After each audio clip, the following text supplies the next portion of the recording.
Jina langu ni Dr. Elisaria Palanjo.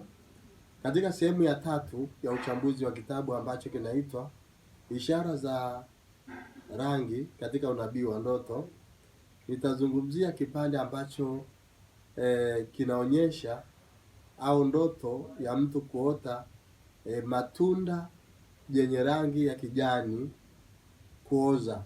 Kwa mfano, kikawaida unajua unapochukua tunda kama papai, huwa likiiva katika uivaji mzuri huwa linakuwa la njano.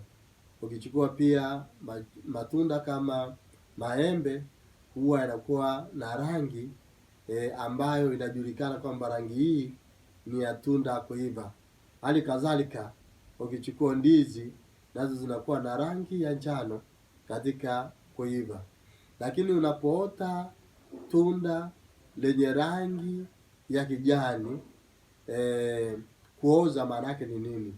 Rangi ya kijani ni ustawi, baraka, shima, ufanikiwa pamoja na matumaini. Lakini unapoota tunda la rangi ya kijani limeoza, maana yake ni nini? Maana yake ni kupoteza fursa. Kuna fursa, labda kama ulikuwa kwenye competition ambayo unatafuta nafasi fulani, labda ya tenda au ya kazi fulani, maana yake kazi hiyo itaharibika. Maana yake ni kupoteza fursa katika ulimwengu wa roho.